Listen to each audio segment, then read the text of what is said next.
Hello students, मैं देव sir आप सभी सामान्य प्रतियोगी परीक्षा की तैयारी कर रहे छात्र छात्राओं का अपने YouTube चैनल पर स्वागत करता हूं। आज का हमारा टॉपिक है प्रॉब्लम बेस्ड ऑन ट्रेन, यानी कि रेल से संबंधित परीक्षाओं में पूछे गए प्रश्नों को आज हम आसानी से कैसे सॉल्व करेंगे, इसके कंसेप्ट को जानेंगे और इससे संबंधित कुछ क्वेश्चंस को सॉल्व करने की कोशिश करेंगे। ठीक है, आप हमारे साथ बने रहें और नए कंसेप्टों को सीखते रहें। चलिए कंसेप्ट पे ध्यान देते हैं। प्रॉब्लम बेस्ड ऑन ट्रेन से संबंधित प्रश्न किस प्रकार की परीक्षा में पूछे जा सकते हैं और कौन कौन सी बातें पूछी जा सकती है, उस पर आप ध्यान देंगे। देखिए, कोई भी रेलगाड़ी से संबंधित तीन तरह की बातें हो सकती हैं। ये हो सकता है कोई भी रेलगाड़ी किसी प्लेटफॉर्म को कितने समय में पास करेगी, या सामने से आती हुई रेलगाड़ी को कितने समय में पास करेगी, यानी कि टाइम पूछा जा सकता है। या ये भी हो सकता है किसी प्लेटफॉर्म को जब गाड़ी पार करती है कोई भी रेलगाड़ी, तो कितने समय में उस प्लेटफॉर्म को पार कर जाएगी, उसका डिस्टेंस भी आपसे पूछा जा सकता है। ठीक है, या उस गाड़ी की लंबाई भी पूछी जा सकती है जो गाड़ी उस प्लेटफॉर्म को पार कर रही है, यानी कि डिस्टेंस का यहाँ कंसेप्ट आएगा, टाइम का भी आएगा। और साथ ही साथ रेलगाड़ी है तो चल रही है, गतिमान है तो उसके पास कुछ गति होगी, यानी कि स्पीड भी पूछा जा सकता है। ठीक है, यानी कि समय का जिक्र आपको मिलेगा, डिस्टेंस यानी दूरी का भी बात किया जाएगा, और स्पीड का मतलब हो गया चाल का भी बात किया जाएगा। यानी तीन तरह की राशियां आप देखेंगे कि ट्रेन में पूछा जाएगा।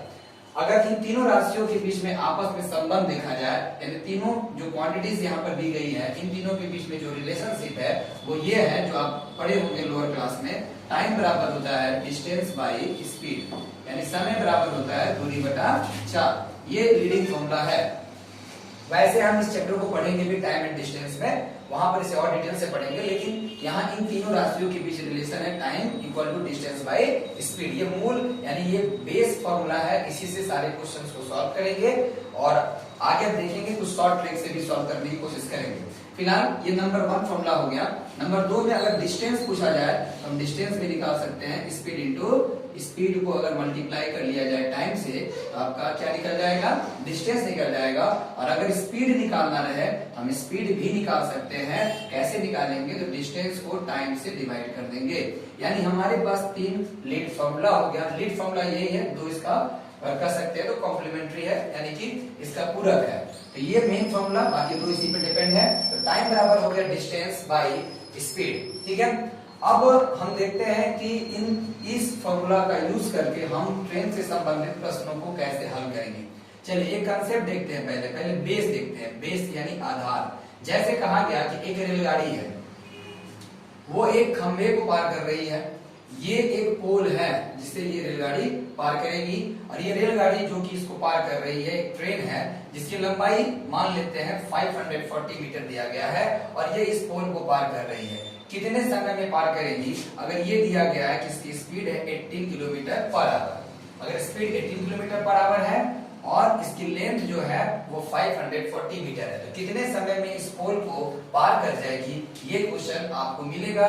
ये बहुत ही बेस क्वेश्चन है, इससे चीजों को समझना है। देखिए कैसे निकालेंगे। निकालना क्या है, टाइम फॉर्मूला हम जानते हैं डिस्टेंस बाई स्पीड होता है। ठीक है, चलिए अब बात यहाँ पर ये आ जाएगी कि सर डिस्टेंस की जगह पर क्या पुट करेंगे। तो आप डिस्टेंस की जगह पे इस बात का ध्यान रखेंगे कि अभी एक पोल को क्रॉस कर रहे हैं, तो डिस्टेंस की जगह पे ट्रेन की खुद की लंबाई को ही आप लेंगे, यानी यहाँ 540 हो जाएगा। अच्छा, नीचे स्पीड देखा जा रहा है किलोमीटर में है, तो आप एक काम कीजिए 540 को 1000 से डिवाइड कर दे, तो ये भी किलोमीटर में चला जाएगा। यानी मीटर को किलोमीटर में कन्वर्ट करने के लिए 1000 से भागा दिया जाता है, दे देंगे। आगे बढ़ते हैं, इसका स्पीड है 18। अब इसे आप सॉल्व कीजिए, 540 और 1000, और यहाँ पर 18/1 होता ही है, तो 1 रेसिप्रोकल ऊपर चला जाएगा और 18 नीचे, ये खत्म। यहाँ से 18 या 54 हुआ, यानी 3/100 आया। ठीक है, अभी 3/100 आवर में आया है, हो सकता है आंसर मिनट में हो या सेकंड में हो। अगर मिनट में रहेगा तो एक बार 60 से मल्टीप्लाई करेंगे, अगर सेकंड में रहेगा तो एक बार और मल्टीप्लाई करेंगे 60 से। जनरली देखा जाता है सेकंड में क्वेश्चन का आंसर होता है। तो डबल जीरो से ये दोनों जीरो कट कर गया, 6 6 के 36 होता है, 36 को मल्टीप्लाई करेंगे 3 से तो फाइनली आंसर हो जाएगा 3 6 के 18, 3 3 9 10, यानी 108 सेकंड का समय लगेगा। इसको मिनट में भी कन्वर्ट कर सकते हैं, एक बार 60 से मल्टीप्लाई कर दिया, मिनट और सेकंड दोनों मिला के भी देख सकते हैं। फिलहाल 108 सेकंड का समय लगेगा और ये गाड़ी इस पोल को पार कर जाएगी। ये इसका बेस तरीका होगा और हमने बेस फॉर्मूला लिया टाइम बराबर डिस्टेंस बाय स्पीड। लेकिन हम ये भी कर सकते हैं कि इसका एक और तरीका है कि हम किलोमीटर पर आवर को मीटर पर सेकंड में चेंज कर देते और तब सॉल्व करते तो भी हमारा आंसर आता। कैसे करते? हम कह रहे हैं इसका दूसरा तरीका और कर रहे हैं किलोमीटर पर आवर को हम मीटर पर सेकंड में कन्वर्ट कर लेते। ठीक है, कैसे करते? जैसे ये 18 दिया है, इसे 5/18 से आप गुना कर लेंगे, यानी किलोमीटर से मीटर पर सेकंड में कन्वर्ट करने के लिए आपको 15/18 से मल्टीप्लाई करना होगा। 18 18 कट जाएगा, अब जो स्पीड हो जाएगी वो हो जाएगी 5 मीटर पर सेकंड। अब आप निकालेंगे डिस्टेंस बाय क्या होता है स्पीड, तो डिस्टेंस की जगह पे आप लिखेंगे 540 और स्पीड की जगह पे लिखेंगे 5 और यहाँ से इसे कट करने की कोशिश करेंगे, 5 एकम 5 और यहाँ कितना हो जाएगा आपका 0 और 5 8 40, यानी देखिए वही आंसर फिर से आया। यानी कि हम क्वेश्चन को इधर से किलोमीटर में भी कन्वर्ट कर सकते हैं, मीटर पर सेकंड में कन्वर्ट करके भी बना सकते हैं।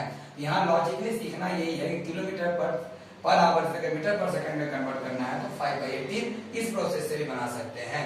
एक और तरीका हम आपको बताते हैं, आप उससे भी क्वेश्चन को बना सकते हैं और जनरली मैं उसी कांसेप्ट से क्वेश्चन को बनाऊंगा। आगे जितने भी क्वेश्चन है मैं इस फॉर्मूला का यूज नहीं करने वाला हूं, मैं ज्यादातर जो भी कांसेप्ट आपको बताऊंगा उसी का यूज करके आपको बताऊंगा सारे क्वेश्चन, इसलिए इस पे ज्यादा ध्यान देंगे जो अभी मैं बताने वाला हूँ। ठीक है, चलिए देखते हैं इसको क्या इसका लॉजिक है। अगला यदि इस तरीके से भी बना सकते हैं, इस तरीके से बना सकते हैं। इसमें एक बात और याद रखेंगे, किलोमीटर से मीटर पर सेकंड जाने के लिए आप 5/18 से मल्टीप्लाई करेंगे और अगर मीटर पर सेकंड से किलोमीटर पर आवर में जाना है तो आपको 18/5 से मल्टीप्लाई करना होगा, ये ध्यान रखिएगा। कभी कभी डायरेक्ट भी दे देता है कि 72 किलोमीटर पर आवर ट्रेन की स्पीड है तो आप बताइए मीटर पर सेकंड में, या कभी कभी मीटर पर सेकंड में दिया रहता है तो किलोमीटर पर आवर में चेंज करना पड़ता है, इसलिए इसे याद रखिएगा, ये आपके काम की चीज है, आप इसे याद कर लेंगे। ठीक है, चलिए इसी क्वेश्चन को फिर हम दूसरे तरीके से बनाते हैं। यहाँ जो रेलगाड़ी थी उसका 540 मीटर का लेंथ दिया हुआ है और इसका अगर हम बात करें स्पीड, तो स्पीड गाड़ी की थी कितनी 18 किलोमीटर पर आवर, ये गाड़ी की स्पीड थी। ठीक है, अब हम एक काम करते हैं, उसका दूसरा तरीका क्या लगा। दूसरा तरीका देखिए, ये ट्रिक है। ठीक है, ट्रिक पे ध्यान देंगे। कहना है ये कि आप जो भी स्पीड दिया गया है उसे 10 से गुना करेंगे। जो भी स्पीड दिया गया है किलोमीटर पर आवर में होना चाहिए तो उसे 10 से आप गुना करेंगे, यानी हो जाएगा 180 मीटर और इधर लिखेंगे 36 सेकंड। ऑलवेज आपको 36 सेकंड ही लिखना है वहां पर, ये ट्रिक है, ध्यान रखेंगे। बाकी थ्योरी हमने आपको यहाँ समझा दिया। ये भी आपको बता सकते 36 कहां से है, लेकिन इसकी आवश्यकता कंपटीशन में है नहीं, वहां तो क्वेश्चन सॉल्व करने से मतलब होता है। तो 180 मीटर 36 सेकंड में जाती है रेलगाड़ी। ठीक है, तो इस रेलगाड़ी को क्या पार करना है, एक पोल को पार करना है। अब पोल को पार करने का मतलब होता है खुद की लंबाई को पार करना, मतलब 540 निकालना। तो आप यहाँ सीधा 540 निकालेंगे, 36/180 गुना 540, ये यहाँ से कटा 18 3 54, 3 6 18, 3 3 9 10, ये सीधा आपका आंसर। यानी इस मेथड से भी आप बना सकते हैं। इसमें लॉजिक बस इतना ही था कि किलोमीटर पर आवर में स्पीड दी रहेगी तो 10 से गुना करेंगे, यहाँ जो नंबर आएगा वो ऑलवेज 36 दिखाएगा, फिर जो आपको यहाँ पूछेगा वो यहाँ पुट करना और इसके हिसाब से निकाल देना है, ये हो जाएगा आंसर। ठीक है, तो आप इस तरीके से इसको बना सकते हैं। तो ये बहुत बेसिक कंसेप्ट हमने आपको बताने की कोशिश की। अब यहाँ से देखते हैं कि कितने तरीके के क्वेश्चंस रेल में पूछे जा सकते हैं, कैसे कैसे क्वेश्चन पूछे जा सकते हैं। इसके बेसिक कंसेप्ट को केस वाइज, केस 1 केस 2 करके हम समझेंगे। ठीक है, चलिए इसे आप अगर नोट डाउन करना चाहते हैं तो नोट डाउन कर लीजिए, और नहीं तो मैं इसे रब कर रहा हूं। चलिए अब देखते हैं इससे संबंधित प्रश्न जो परीक्षा में पूछे जाएंगे वो कितने प्रकार के हो सकते हैं और किन किन सिचुएशन को आपसे पूछा जा सकता है। तो एक एक करके हम सारे सिचुएशन की बात करेंगे और आप उसे देखेंगे और सीखते जाएंगे। फिर जब हम इसका क्वेश्चन शुरू करेंगे बनाना, जैसे कि आप एज का हमारा वीडियो देखे होंगे, उसमें आपको 36 क्वेश्चन बुक का कराया गया, 10 क्वेश्चन हमने एक्स्ट्रा भी कराया और बुक कंप्लीट करवाया। ठीक है, इसी प्रकार से हम ट्रेन का भी करेंगे, लेकिन पहले आप इसका बेसिक जो कंसेप्ट है उसको हमारे साथ अभी सीख लेंगे, उसके बाद हम क्वेश्चन को काफी तेजी से करेंगे। ठीक है, चलिए देखते हैं। पहला कंसेप्ट है कंसेप्ट नंबर 1, या केस नंबर 1 भी कर सकते हैं। कंसेप्ट नंबर 1, कंसेप्ट नंबर 1 क्या कहता है? कंसेप्ट नंबर 1 कहता है कि एक रेलगाड़ी है जिसकी लंबाई है L1, एक रेलगाड़ी है जिसकी लंबाई है L1 और ये रेलगाड़ी एक पोल को क्रॉस करेगी, पार करेगी। ठीक है, पोल का मतलब कोई खंबा या स्ट्रीट लाइट, या इस पोल के जगह पे कोई पर्सन भी हो सकता है, कोई व्यक्ति भी हो सकता है, कोई व्यक्ति को भी वो क्रॉस कर सकती है, यानी पर्सन को भी कर सकती है, या किसी जानवर को क्रॉस कर रही है, यानी ऐसी चीजों को क्रॉस कर रही है जिनका खुद का अपना कोई डायमेंशन नहीं, मतलब जिसका खुद का अपना कोई लेंथ नहीं हो, यहाँ का लेंथ इंक्लूड नहीं किया। जैसे ट्रेन की एक लंबाई होती है, वैसे पोल का, पर्सन का या किसी एनिमल का कोई लेंथ नहीं होता है। ऐसी चीजों को जब कोई रेलगाड़ी क्रॉस करती है तो उस वक्त याद रखिएगा रेलगाड़ी इसको क्रॉस कर रही है, या यूं कहें कि रेलगाड़ी अपनी खुद की लंबाई को क्रॉस करती है। यानी यहाँ डिस्टेंस के रूप में आप किसको लेंगे? लेंथ ऑफ ट्रेन लेंगे, लेंथ ऑफ ट्रेन लेंगे, यानी कि रेल की लंबाई लेंगे, रेल की लंबाई। याद रखिएगा, हमेशा जब बताएंगे हमेशा ध्यान रखिए, जब किसी पोल को पार करे, पर्सन को पार करे, तो ट्रेन क्या करती है? खुद की लंबाई को पार करती है, अपनी स्वयं की लंबाई को पार करती है। आप ऐसे भी समझ सकते हैं कि अगर आपके पास टाइम वॉच है और ये ट्रेन आई तो आपने यहाँ से काउंटिंग शुरू किया और जब तक ट्रेन पूरा नहीं पार कर जाएगी आप उसको काउंट करते रहेंगे। यानी ट्रेन का इंजन और लास्ट बोगी जब क्रॉस कर जाएगा तब आप कहेंगे ट्रेन इस पोल को पार कर गई। तो ट्रेन का इंजन और लास्ट बोगी के बीच का लेंथ ही तो निकालते हैं डिस्टेंस में। इसलिए याद रखिए, जब किसी पोल को पार करेगी तो स्वयं की लंबाई, अपनी खुद की लंबाई को पार करती है ट्रेन। ठीक है, और ट्रेन के पास अपना स्पीड तो होगा ही, इसलिए भी स्पीड से रिलेटेड कोई बात हम बताएंगे नहीं। आगे बढ़ेंगे तो हम आपको रिलेटिव स्पीड बताएंगे, यानी संक्षेप सापेक्ष गति बताएंगे।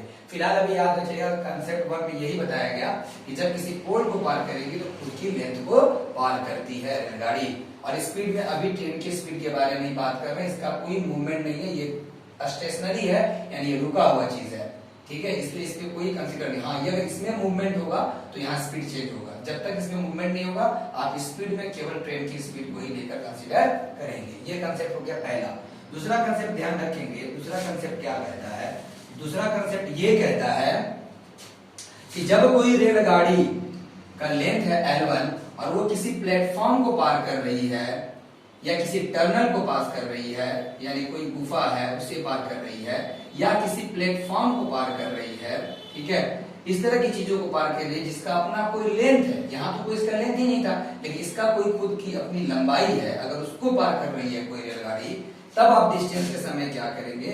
तब आप डिस्टेंस के समय इस ट्रेन की लेंथ को भी पकड़ेंगे और साथ में प्लेटफॉर्म है तो प्लेटफॉर्म की लेंथ पकड़ेंगे, टर्नल है तो टर्नल की लेंथ आप पकड़ेंगे, लेंथ पकड़ेंगे, या प्लेटफॉर्म है तो प्लेटफॉर्म की लेंथ को पकड़ेंगे। अगर कोई ट्रेन की लेंथ और अगर किसी प्लेटफॉर्म को पार करते हो, रिवर है तो रिवर की चौड़ाई को भी आप यहाँ पर लिख सकते हैं, यानी इस लेंथ को लेकर चलना है, क्योंकि जिसको पार कर रही है उसका अपना लेंथ है, इसलिए दोनों को जोड़ लेंगे डिस्टेंस के जगह पे। ये नई बात समझ आ गई। डिस्टेंस में क्या हुआ? ट्रेन का लेंथ, लेंथ ऑफ ट्रेन, और लेंथ ऑफ ब्रिज बोलेंगे या लेंथ ऑफ टनल बोलेंगे, लेंथ ऑफ प्लेटफॉर्म बोलेंगे, दोनों को आपस में जोड़ लिया जाएगा। ये ध्यान रखिए, ये कंसेप्ट नंबर 2 हो गया।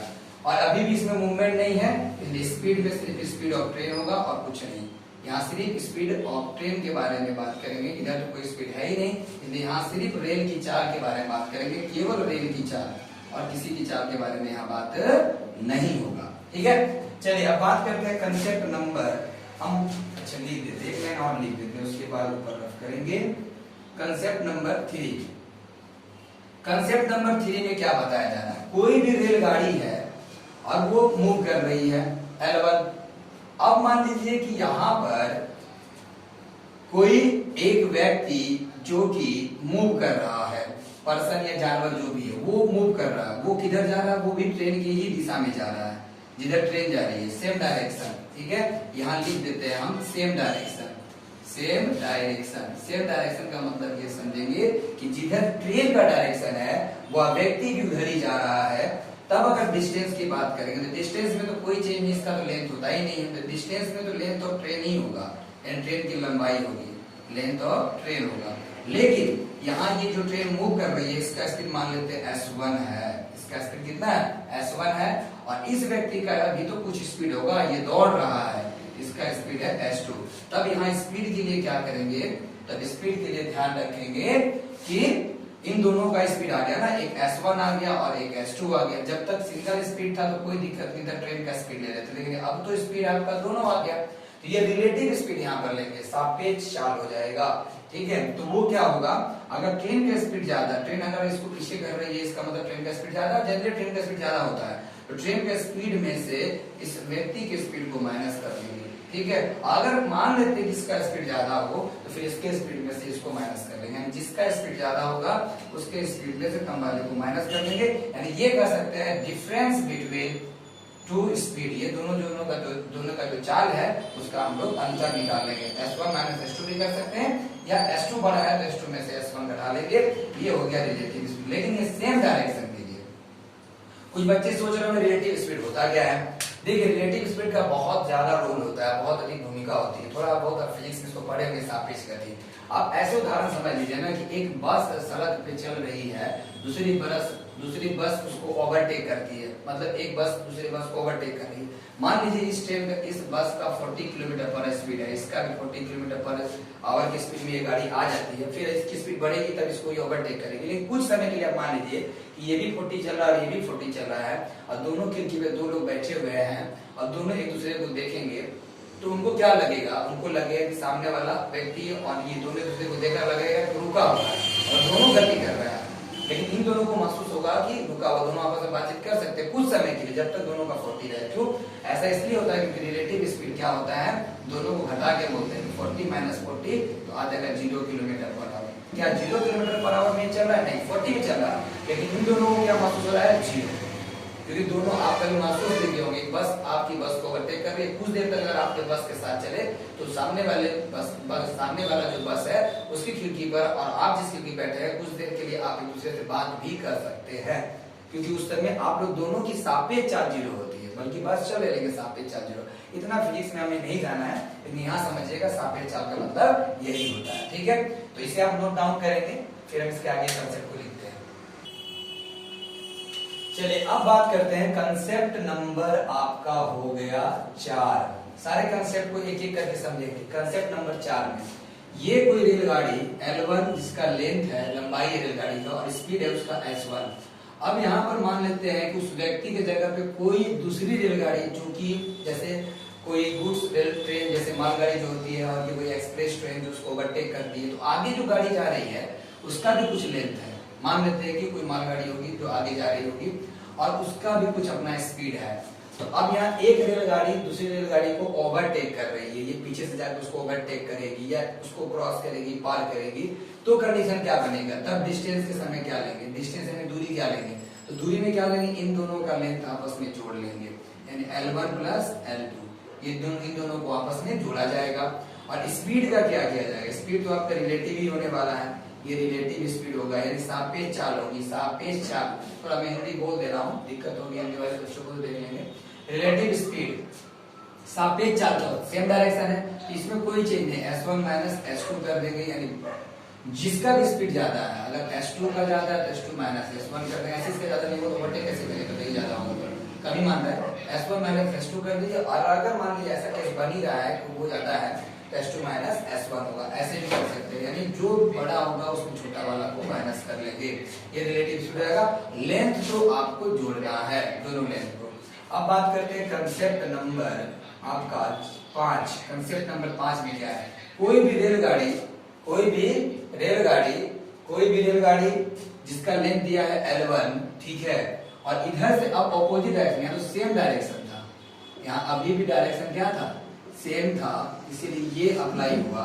अब मान लेते हैं कोई रेलगाड़ी इधर से आ रही है और एक दूसरे को ये दोनों पार कर रही है, क्रॉस कर रही है, तो इसका स्पीड अगर ले लेते हैं S1 और इसका स्पीड ले लेते हैं S2 दोनों का, तब हम डिस्टेंस की जगह पे क्या करेंगे, तो डिस्टेंस हमारा हो जाएगा L1 प्लस L2, यानी हर हाल में लेंथ जो ट्रेन का है, यानी दोनों रेलगाड़ियों की जो लंबाई वो जुड़ेगी, चाहे डायरेक्शन सेम हो या तो डायरेक्शन आपका अपोजिट हो, जो भी डायरेक्शन हो, सेम डायरेक्शन हो या अपोजिट, लेंथ ऑफ ट्रेन आपस में ऐड ही होगा। हाँ, स्पीड के बारे में थोड़ा सा यहाँ ध्यान रखेंगे, यहाँ स्पीड घट रहा था, यहाँ स्पीड क्या हो जाएगा, जुड़ जाएगा, यानी S1 प्लस क्या हो जाएगा S2, ये कुछ कंसेप्ट हुए, और भी कंसेप्ट है छोटे छोटे, लेकिन सारे कंसेप्ट को हम अभी क्वेश्चन के साथ बताएंगे तो ज्यादा अच्छा रहेगा। ठीक है, तो आप इसे नोट डाउन कर लीजिए। चलिए अब देखते हैं क्वेश्चन है हमारे बोर्ड पे। स्टार्ट करते हैं, बेसिक क्वेश्चन से स्टार्ट करेंगे। ठीक है, एक एक करके एक एक क्वेश्चन के पीछे कंसेप्ट को सीखेंगे, जो कंसेप्ट अभी बताया गया है। यहाँ ट्रेन की स्पीड दी गई है 72 किलोमीटर पर आवर, यानी 72 किलोमीटर पर आवर की स्पीड से कोई रेलगाड़ी चल रही है। 60 मीटर लंबी रेलगाड़ी है। ट्रेन की लंबाई कितनी दी गई है? 60 मीटर ट्रेन की लंबाई है। लेंथ ऑफ ट्रेन 60 मीटर है। एक खंबे को कितने देर में पार करेगी? खंबे को कितनी देर में पार करेगी? तो पहला कंसेप्ट है ये कि आप पहले 72 को 10 से गुना करें, 720 मीटर 36 सेकेंड लिख देंगे। अब बोला गया कि कितने देर में खंबे को पार करेगी। अरे भाई, वो खंबे को नहीं, अपनी खुद की लंबाई पार कर रही है। तो खुद की लंबाई को पार करने का मतलब 60 मीटर आपको निकालना है। अगर कोई एक निकालेगा तो 36/720 होगा, और निकालना है 60, तो 36/720 गुना 60 करेंगे, ये कटेगा 12 होगा, 12×3 = 36, यानी आंसर आपके पास है 3 सेकेंड। ये स्टेप आप गाइड कर सकते थे, हमने समझाने के लिए एक निकाल दिया, तो यानी आंसर कितना हो गया? 3 सेकेंड। तो नोट डाउन करेंगे इसे। चलिए अब देखते हैं क्वेश्चन नंबर 2 को। इसमें क्या कहा जा रहा है? ये भी आपके कंसेप्ट नंबर 2 पे बेस्ड है। हर क्वेश्चन में एक कंसेप्ट है, ध्यान देंगे। 350 मीटर की लंबी एक रेलगाड़ी, बहुत बेसिक कंसेप्ट समझा रहा है। 350 मीटर लंबी रेलगाड़ी 250 मीटर लंबे गुफा, इस गुफा में प्रवेश करती है और गुफा की लंबाई है 250 मीटर। ठीक है, कितने समय में पार कर जाएगी इसको? तो हमने बताया था ना कि यहाँ डिस्टेंस के तौर पे आप ट्रेन की लंबाई और एक्सटर्नल यानी गुफे की लंबाई को जोड़ेंगे, तो 350 प्लस 250 यह हो जाएगा आपको 650 मीटर। ठीक है, ये हुआ 600 मीटर का आपको क्या करना है? पूरा कंप्लीट निकालना है 600 मीटर। तो चलिए आगे बनाते हैं। गाड़ी की स्पीड कितनी है? तो गाड़ी की स्पीड है 54 किलोमीटर पर आवर। तो ट्रिक सिखाया गया है, इसको 10 से गुना करेंगे, आ जाएगा 540 मीटर। कितने देर में? 36 सेकेंड। निकालना क्या है? हमने बताया 600 मीटर निकालना है। 600 निकालेंगे तो कैसे निकलेगा? 36 540 नीचे गुना 600, 0 से 0 कट करेगा, 9 छक 54, 9 चौके 36, 6 10 60, यानी 10 चौके हो गया 40 सेकेंड। ये हो गया आंसर। अगर आप चाहेंगे तो टाइम बराबर डिस्टेंस बाय स्पीड वाला जो फॉर्मूला है, इससे भी क्वेश्चन को सॉल्व कर सकते हैं। ठीक है, लेकिन हमारे हिसाब से आपको जो अच्छा लगे, चाहे आप उससे करें चाहे इससे करें, दोनों ही ठीक है। अब देखिए अब हम यहाँ से अपने नेक्स्ट वीडियो में आपको सागिर अहमद बुक का पूरा जो कंसेप्ट है और जितने सारे क्वेश्चंस हैं उसको पार्ट वाइज पार्ट पूरा हम कंप्लीट कराएंगे। बहुत जल्दी हमारा नेक्स्ट वीडियो अपलोड होगा, जिसमें आप सागिर अहमद का पूरा सॉल्यूशन देखेंगे ट्रेन का, जिसके लिए आप हमारे चैनल को सब्सक्राइब कर लें और बेल आइकन को क्लिक कर लें, जिससे आपको इसका इंफॉर्मेशन समय पर मिल जाए और आप हमारे साथ तैयारी करते रहें। बहुत बहुत शुभकामना आप लोगों को हमारे चैनल पर आने के लिए। धन्यवाद।